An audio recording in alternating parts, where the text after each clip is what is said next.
You're about to witness the wild side of nature. Combining some of the best amateur and professional footage from around the world, we reveal incredible animal behavior.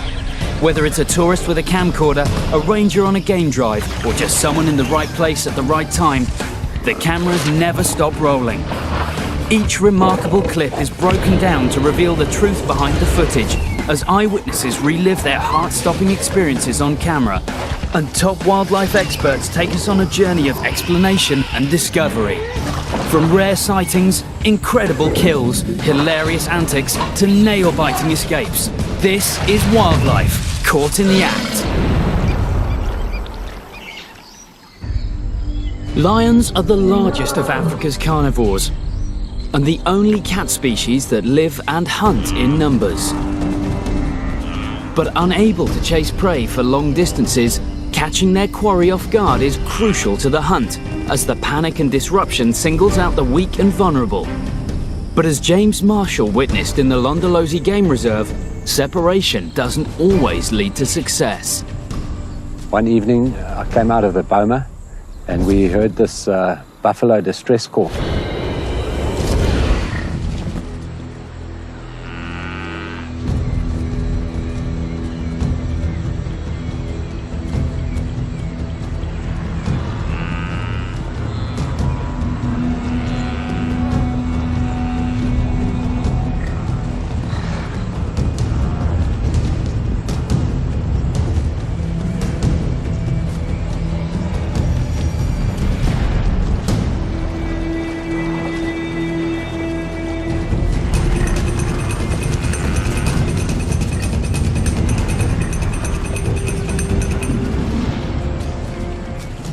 We went up to the strip in a forming vehicle and switched off and listened and heard this buffalo, sounded like buffalo distress call towards the pan.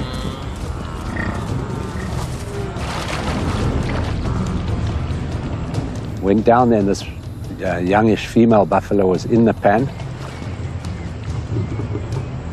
surrounded by 11 lions, sitting on the edge, just waiting. And what was interesting, there were also crocs that had been seen in that pan. She was obviously not aware of that. And not too long after that, she tried to escape. And the lions surrounded her.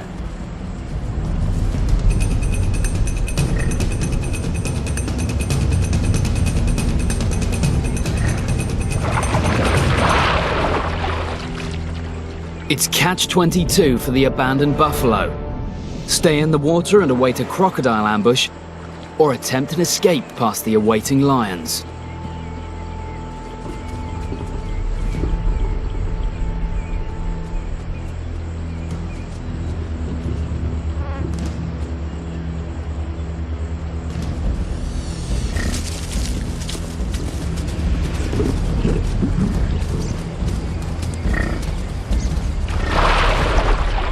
This happened throughout the evening, probably 8 to 9 times. She sometimes lay in the water for half an hour, up to an hour at a time. But as the cold darkness descends, the situation is about to take an unexpected turn. With the failing light limiting the vision of both animals, the buffalo makes its final move. We were there all night. And eventually she had maneuvered herself without them coming around the edge of the pan.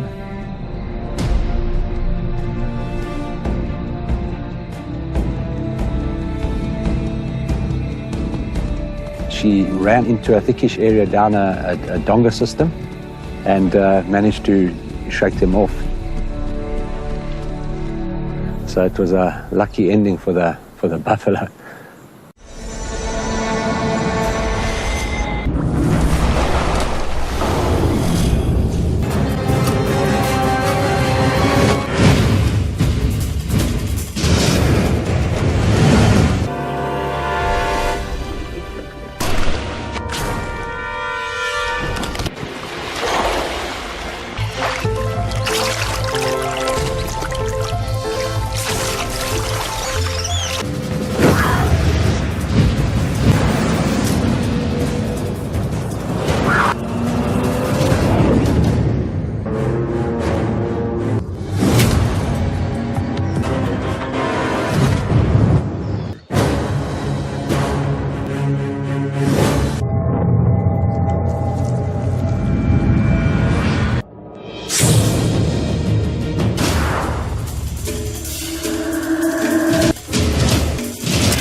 Some of Africa's prey have become skilled at eluding their predators. One in particular is the waterbuck.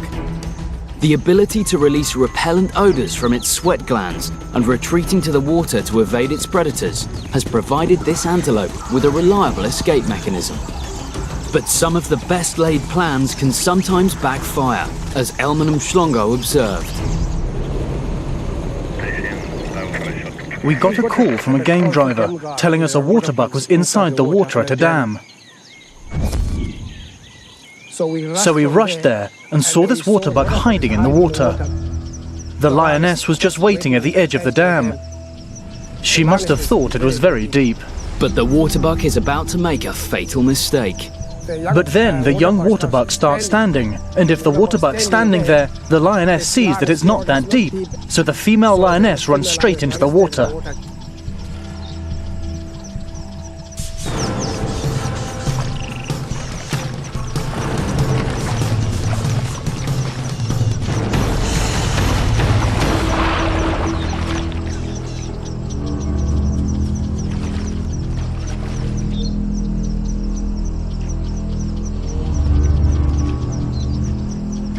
But this drenched feline is sorely mistaken if she believes she can enjoy her well-earned spoils alone. Then she brings it outside the water, but she doesn't pull it completely out because she's scared for the other lions.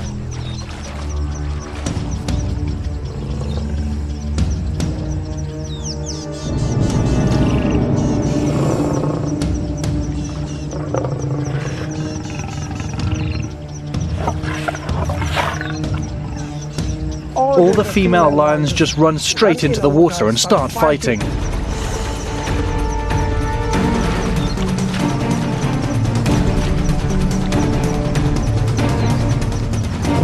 Capable of killing prey as large as elephant, giraffe and hippo, the lions take no time in savagely dismembering this ill-fated waterbuck.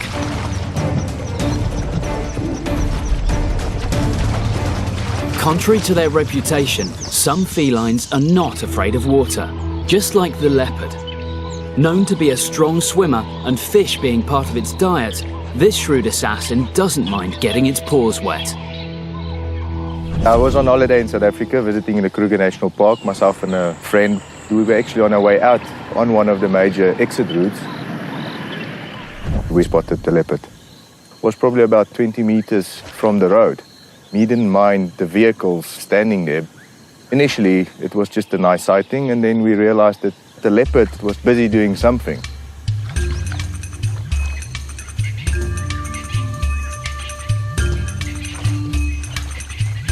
After seeing the first catfish that he brought out of the water, we realized that the leopard is actually busy catching fish.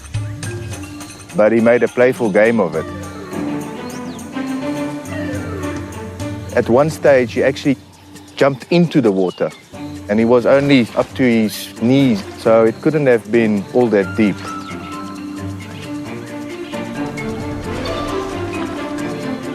The boulders obviously created a small catchment area for water, and I would assume that that water was starting to dry up, and the catfish was bundling together in the remainder of the pool, and this was obviously a unique opportunity for the leopard.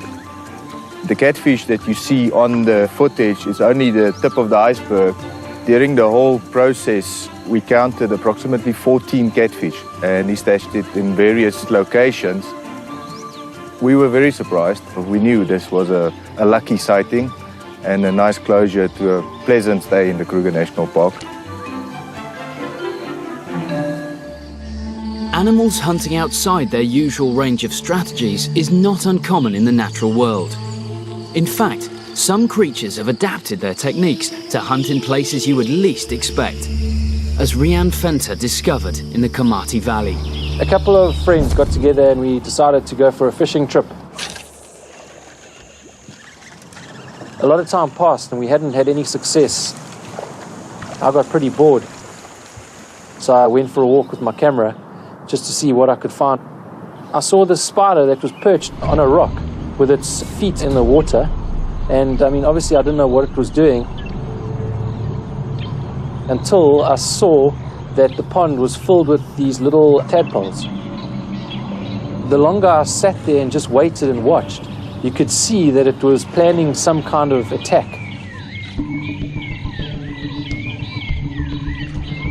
It moved into the center of this little pond. It was perfectly balanced, hardly anything touching, just its feet. Fishing spiders live on more or less permanent water. They can balance on the top of the water because, you know, water has a surface tension, and their tarsi, which are the ends of their legs, have got little brushes of hair on them, and that spreads their weight on the surface of the water. And as you can see, they're very nimble. They can run on the surface of the water, and they can actually jump. At first I thought there was no chance the spider was going to be successful.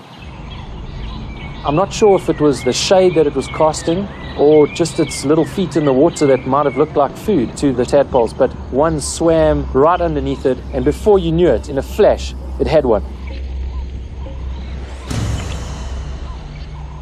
Web-building spiders use their webs to be able to feel anything that happens on that web. So they use vibrations to know where their prey is. But fishing spiders use the water and they feel the vibrations of anything in or on the water the same way, but it's on a horizontal plane. They sit there with their legs sticking out, and they sometimes wiggle their toes a little bit. And of course, you know how inquisitive fish are, or tadpoles. They come up to the surface of the water and zap, the spider gets them. These spiders can strike probably faster than a puff adder, so that when they feel something under the water, their jaws actually go through the surface and they inject venom almost straight away into their prey. Once it had the tadpole, it moved to the edge of the water, still managing to keep itself afloat, and started to feed off this tadpole while it was actually still alive.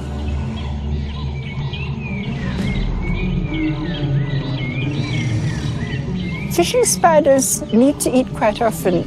They've got a very high metabolic rate for spiders. A lot of spiders don't need to eat often at all. They inject the venom and their digestive enzymes into their prey, and it sort of liquefies the inside, and then they lick it up again. It was absolutely amazing. It was something awesome to see. They'll eat small fish, they'll eat small frogs, tadpoles, in fact, almost anything that they can overpower. We were the ones who were supposed to be there fishing, but at the end of the day, we were no match for the spider. Despite their small, stocky frame, reclusive lifestyle and comical trot, honey badgers are renowned for their fearlessness and ferocity. With their formidable claws and acute sense of smell, honey badgers are efficient hunters. But what happens when they're pitted against the largest snake in Africa? Pythons can grow to lengths greater than 4 meters and are capable of killing and consuming prey as large as a human.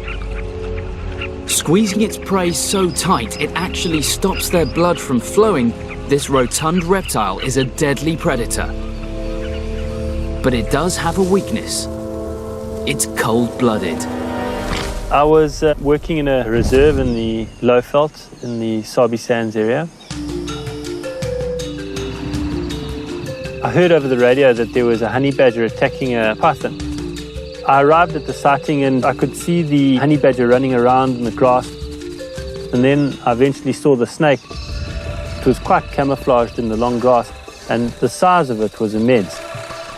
This is a southern African python, and I would estimate that in total length it would be about 4.4 meters. So it's an adult. Probably be about 10 years old, and it would weigh between 30, maybe just a little over 40 kilograms. The honey badger weighs probably about 10 kilograms. 4 times smaller and lighter than this colossal python, confrontation would appear suicidal. This honey badger harassing this enormous snake looked out of sorts, but its reputation precedes it, you know, they're fearless little creatures. And this honey badger kept harassing it and biting it. It was tiring it out. I could see that it was taking a lot of energy for the snake to defend itself. The honey badger was just too quick. Obviously, snakes are reptiles and they're cold-blooded. So when they come out at night, they're not able to control their body temperature. The body temperature will go down, and that has a profound effect on the physiology of the muscles of the snake. So the snake won't be able to perform. It won't be able to move as fast. It won't have the same power, and it'll fatigue more quickly. At one stage, the snake's tail came up, and because it was so disorientated and probably in a hell of a lot of shock and pain, it struck at its own tail. And that's a very common behavior that we see with Southern African pythons. If they're stressed, immediately the tail gets coiled. Snakes don't have particularly good vision. Obviously just saw that tail move past in its line of sight, and it just bit. It tried to climb up a small tree, but it was so weak it couldn't get away. Eventually, after about 10 or 15 minutes of watching this, the honey badger started to bite the snake quite savagely. The honey badger was just disemboweling the poor creature, bit it in the torso area and started pulling out intestines and things like that.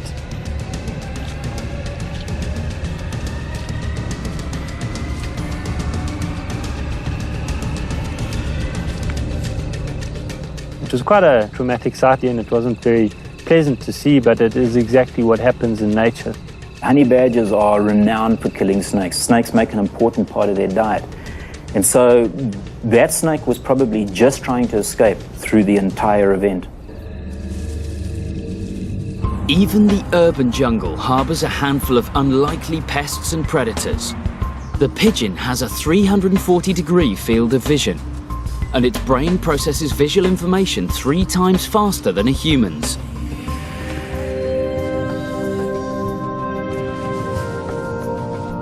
Perfect for the fast-paced inner-city bustle and to stay vigilant for any lurking predators. But as Martin van Veerden witnessed in Cape Town, nearly every city has a dirty rat. We were on holiday in Cape Town, and my wife and I arrived at the Cape Town castle. We then realized that we didn't have our cameras with us. We turned around and heard this noise. When we looked under the car, we saw a rat that was busy attacking a pigeon. It was pulling it around, backwards and forwards. The pigeon started flapping its wings, trying to get away. At one stage, my wife wanted to kick the rat or chase it away to save the pigeon, but I told her just to leave it. Then the rat climbed onto the pigeon's back, and we could see how the feathers were falling out as the rat was trying to bite it on the neck. The rat then disappeared under the car. For us, it was a big thing to see this event. If we hadn't seen it, I wouldn't have believed it, because we weren't aware that a rat could do something like this. Most bird species rely on aerial hideouts for protection, but not all. Found throughout southern Africa, the spotted dickop is a delicate and peaceful bird, notorious for building their nests on the ground. Understandably, this ground floor nursery does require a great deal of protection, especially from the largest species of lizard in southern Africa, the water monitor. This dragon-like reptile is a very real threat to both the unborn hatchlings and the dickop parents themselves. Defenseless against the water monitor's razor-sharp claws and powerful bite, these dainty birds will have to rely on brain over brawn, as wildlife filmmaker Jürgen Josefowitz observed. I was in the Satara area in the Kruger National Park. I saw this water monitor walking along the edge of the pool.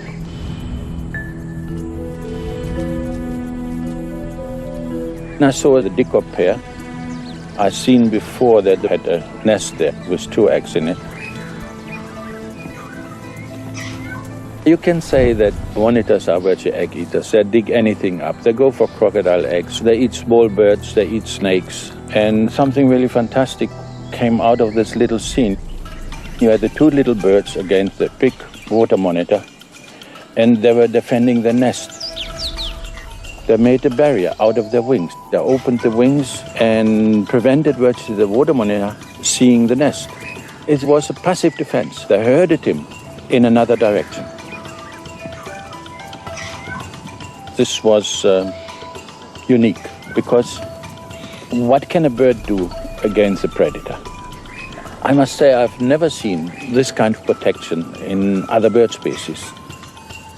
They protected it with all the head. No hits, no nothing, but he's just shaking them off. He's herding you off and say, look, you're not interested in being here. You should go that way. You know, go along here. This is a much nicer way. Go a bit, go a bit. And the monitor went for it.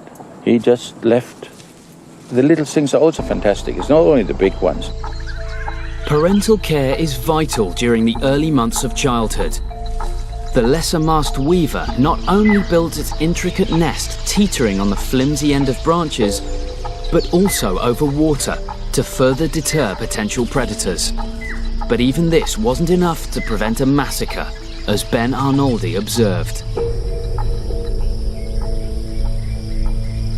It was the middle of February 2004. I camped at Pilansberg and it was about 9 o'clock in the morning. The first time I saw them, they were on the other side of the dam. But just as baboons do, they play around. Slowly they came over to my side of the dam. The first female climbed into the tree and she took hold of the first nest.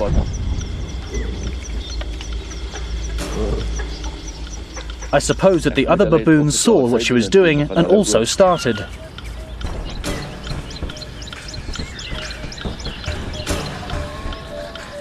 They took over and then started to pull everything apart.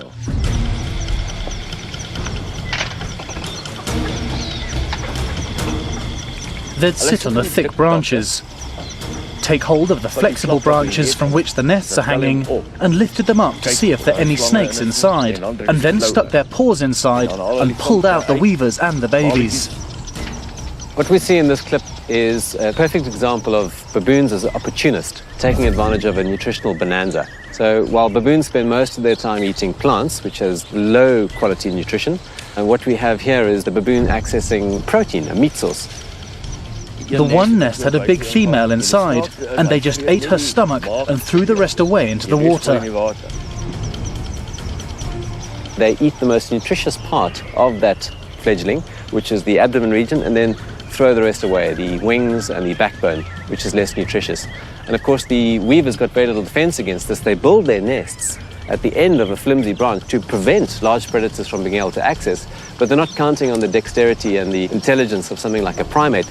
All in all, they took about 20 minutes. Each nest was torn apart, eggs out, everything cleared out, until there was not one nest left. After they were finished, they disappeared into the bush. And it's something you know happens, but you very rarely see it. I was just there at the right place and at the right time. Their diet would still consist predominantly of vegetation and include, where the opportunity presented itself, some high-quality meat. And a balanced diet is really part and parcel of being a baboon.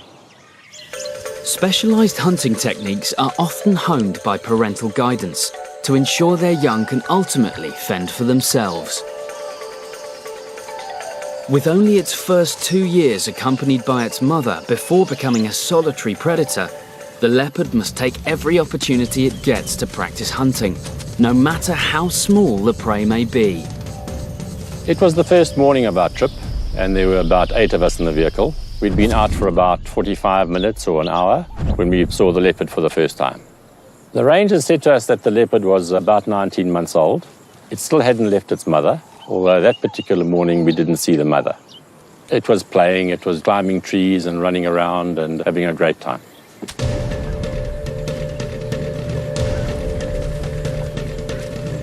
Initially, when the leopard jumped onto the branch, we didn't know there was a nest of oxpeckers there, and neither did the leopard. The leopard suddenly seemed to hear something. We saw it moving towards the end of the branch, and we didn't know what the leopard was trying to do. But obviously what it was trying to do was to get into the nest. I'm not sure if you can notice from the footage, but the branch is overhanging a water pan. And we actually thought the branch might break and the leopard might fall into the water. We realized that what we were seeing was something absolutely unique. Then the first bird flew out of the branch. The leopard caught it. In fact, the bird was still squawking and didn't kill the bird immediately.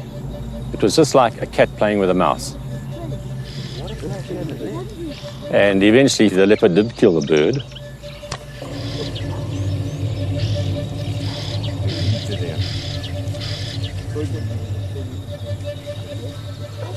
And finished eating it. After that, it then went back to the end of the branch, virtually repeated the process again, and caught a second bird. It really looked like it was just learning how to hunt, finding its feet, and enjoying itself, quite frankly.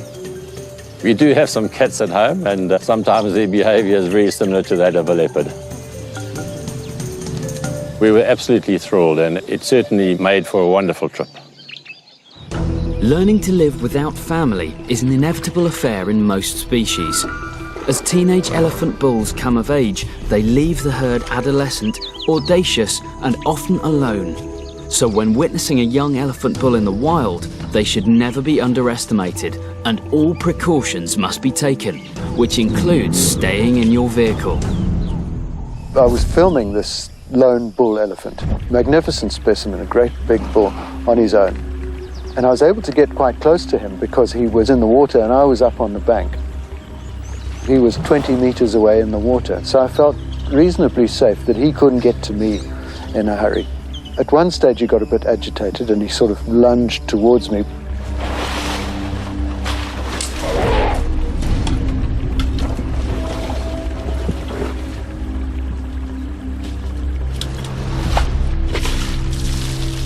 So I packed up and I got back in the vehicle. I'd been driving around for some time filming other things and I came upon the same elephant. And he was up against a tree having a scratch. I got out the vehicle, set up my tripod and got myself organized, ready to start filming him. I assumed he was aware of me. I was in a great big white van. And he looked at me and I thought he's accepted my presence. Perhaps the wind changed and he got my scent, but suddenly his whole demeanor changed and he started to come towards me.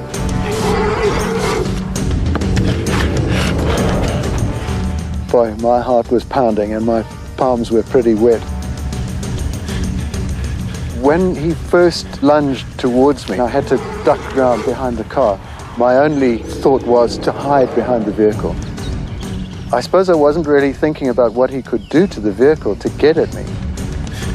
And there was definitely a time when I thought, what if he decides to destroy this vehicle?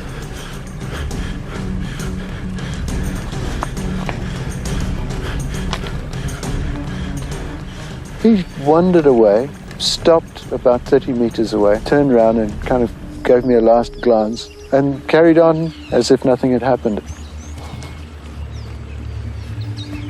I was relieved that it had all ended so well, but certainly a scary moment and not one that I'd enjoy having again.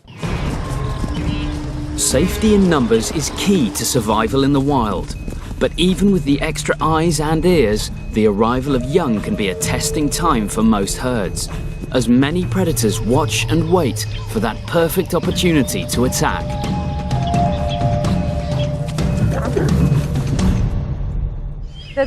In December 2004, I went with my whole family on a road trip to Namibia. We left early that morning and we stopped at all the waterholes along the way. When we arrived at Andoni, there were a lot of wildebeest and zebra around the waterhole, but none of them were drinking. The animals were quite skittish. We then realized why. We saw a lioness that was lying down nearby in the mud. That's when we noticed a wildebeest calf running around, and we assumed that it must be looking for its mother, or it had lost its mother. The poor thing came to the car and then ran to the elephant. It went to drink, and that's when the lioness stood up.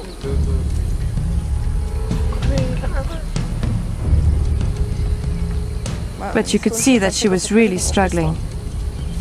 And that's when we saw the huge wound on her side.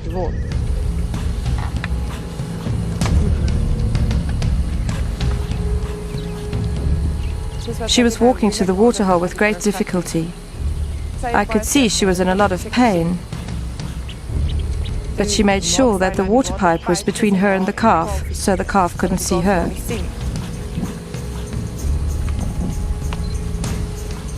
And when the calf dropped its head to drink, The lioness got all her strength together and attacked.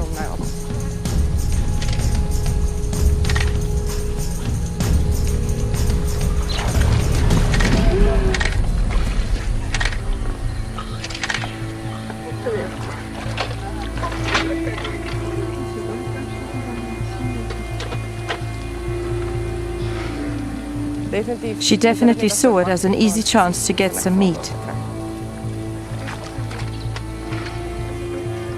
It was a lot of mixed emotions. It was a calf, so obviously you feel sorry for the calf, and you just want to help it.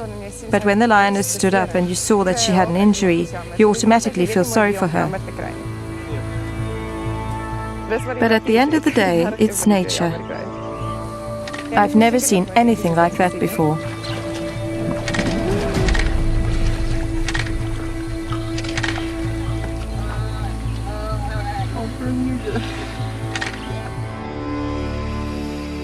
At night, various predators awake from their slumber, hungry and ready to feed. Prey must be even more vigilant as predator hour falls upon the African bush. Not a place to be, alone. I was with my family and one other group of family friends, and we were doing a 3-week tour through Namibia. I just finished supper and we decided to take a walk up to the watering hole, and we're hoping to see some carnivores this night. I really enjoy going out at night because there's a whole lot of different creatures that come out that you don't see during the day.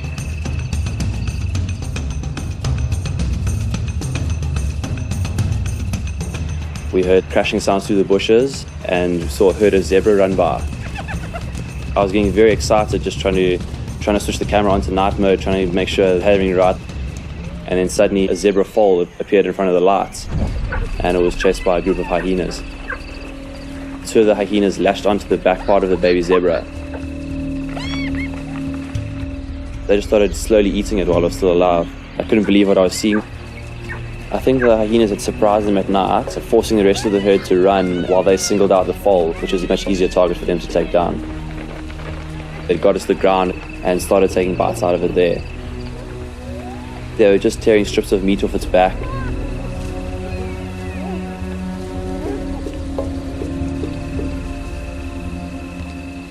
The foal was completely alone.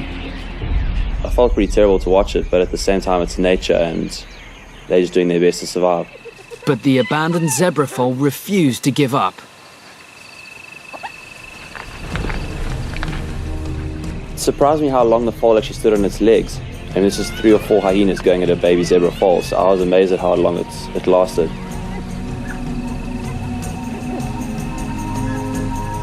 I'd say it was about 10 minutes before the hyenas had eventually subdued the zebra.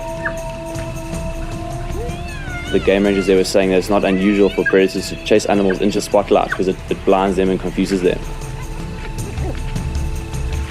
And eventually I think from sheer exhaustion and loss of blood and shock, it just collapsed next to the water.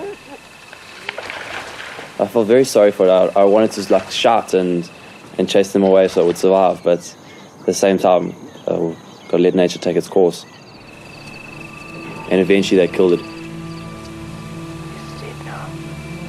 It stirred up some emotions in me. It was quite tragic to see them going at the baby zebra. I definitely think if the herd was there, they could have possibly pushed the hyena off it.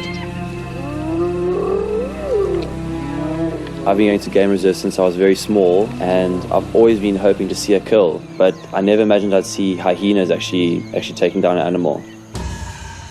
Africa's prey must work hard to stay alive. But every now and again, it's time for the prey to fight back.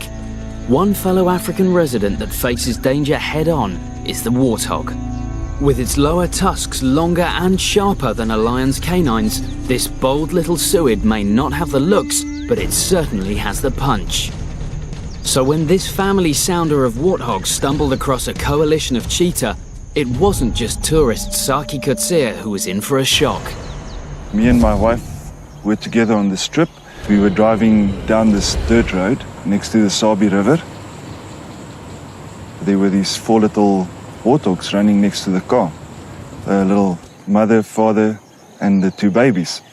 They were just trotting along, All of a sudden they swerved in front of the car and they went into the bushes to graze. That was when we saw the cheetahs lying under a tree. I really thought that today was the day they're going to be lunch. The warthogs just carried on grazing and slowly getting very close to these cheetahs. One of the cheetahs got up and chased after the warthogs. They kind of looked at each other.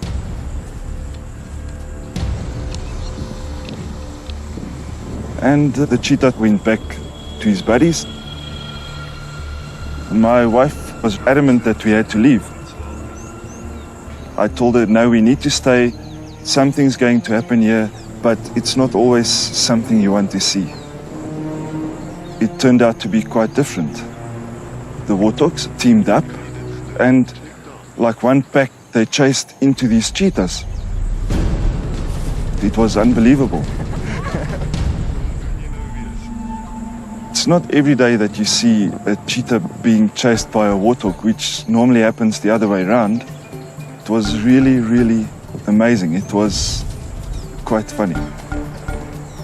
I would also run away.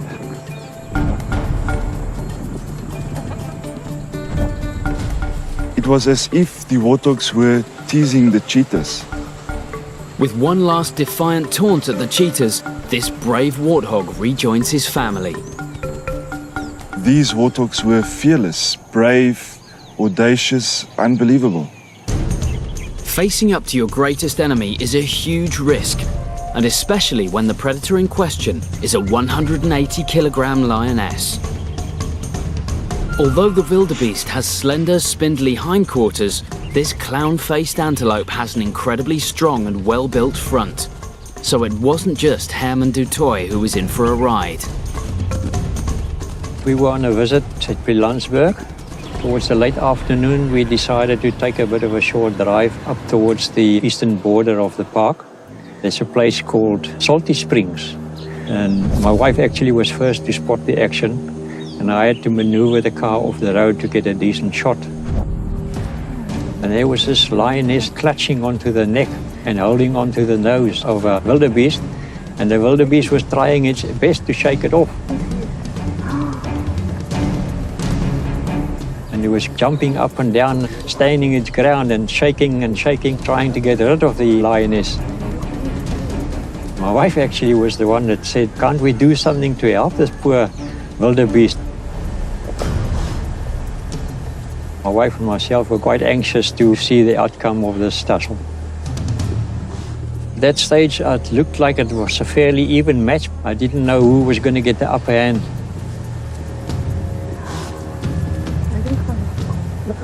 Until eventually the lion got a little bit tired and the wildebeest started trampling the lioness.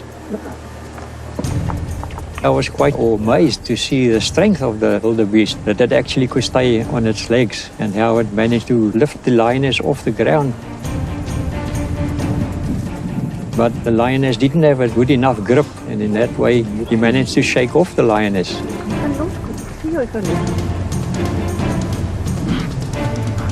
Then the wildebeest started chasing.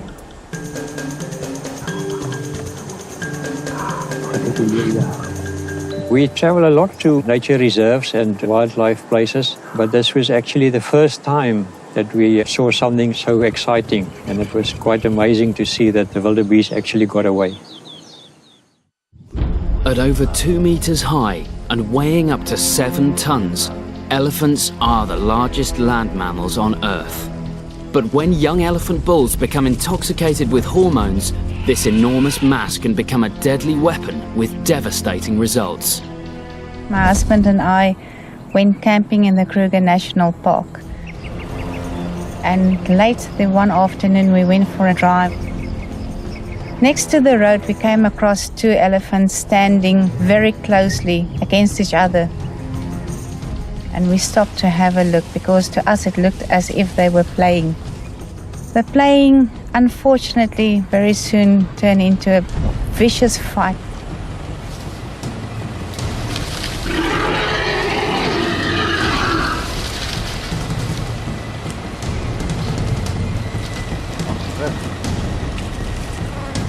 I think what we're seeing is not actually a fight between two bulls, but an attack of one bull on another. Generally, when bulls are fighting, they face one another head on, because that's the easiest way to defend yourself, and that's where you have the greatest punch.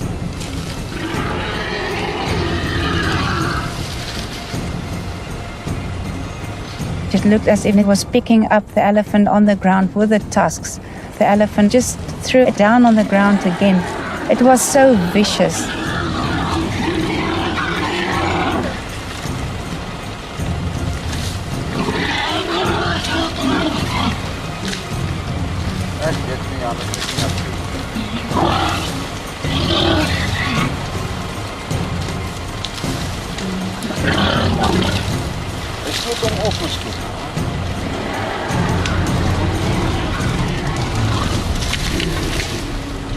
We don't know what led up to the situation that we're seeing here, but very clearly the bull that is being attacked is not in a good condition. And I think what is happening is the other bull, who appears to be a slightly younger bull, is unsure of what is going on. He's frustrated, he's possibly disorientated. This other bull is not responding to him. And as a result of that, he pushes this other bull, and the bull just falls down and doesn't get up, which again suggests that there's something very wrong with this bull. Any conflict is potentially dangerous. A bull in must is angry enough or hormonal enough to actually confront another bull to the point that you injure him, for it to be potentially life-threatening to another bull. It's quite possible that he's actually really confused. He starts walking around the other bull. At one point, he actually lays his trunk over this bull. What he's doing is he's trying to work out for himself what is actually going on. And the elephant kept on trumpeting.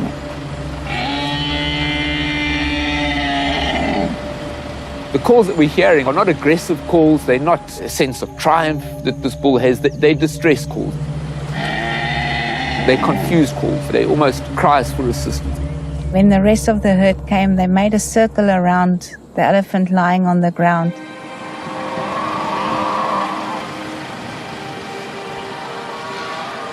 The response that a herd shows to the loss or the death of another elephant depends on the relationship that that elephant had with the herd.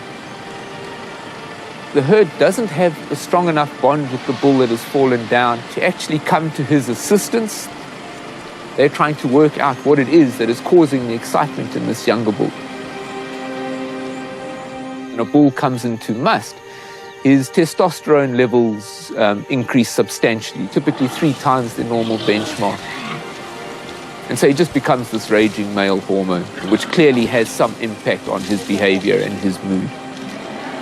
It was a very, very vicious thing to see, because people think about elephants as these big animals, can't do anything wrong. So this opened my eyes, and I really don't want to see something like this again.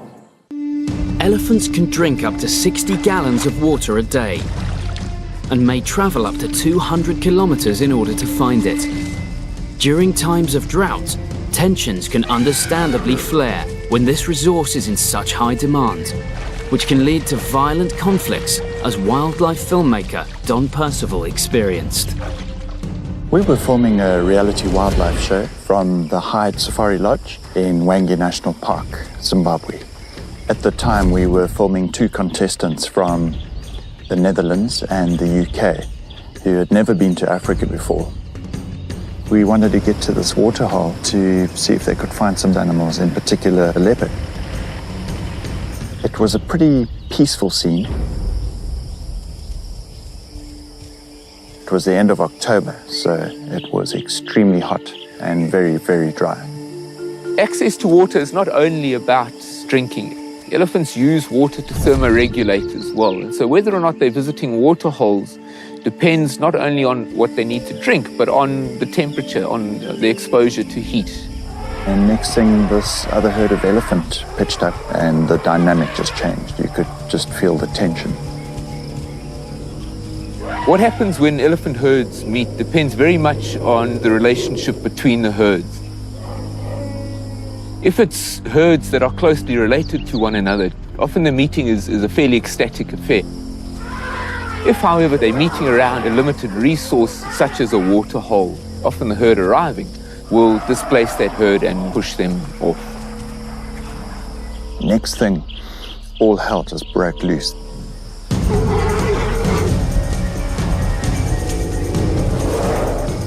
And of course, the two contestants were absolutely amazed. They just couldn't believe the sheer power and ferocity of these animals.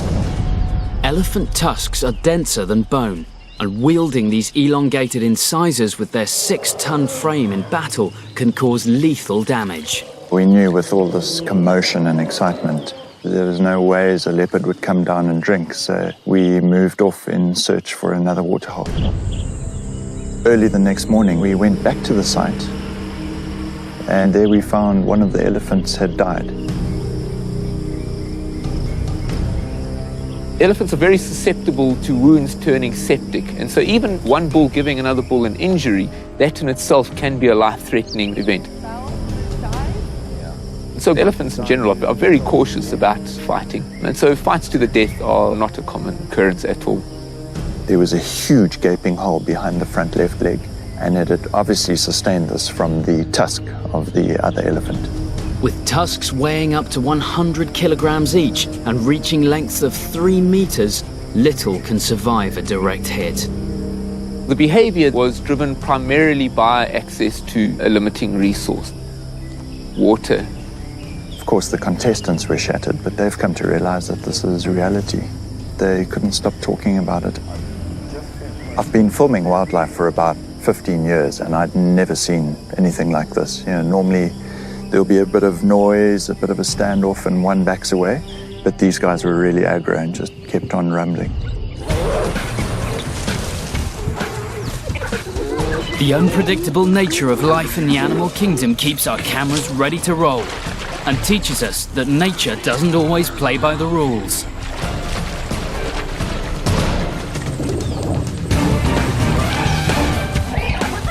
What other breathtaking moments of rare and unusual animal behavior lie in store? Just waiting to get caught in the act.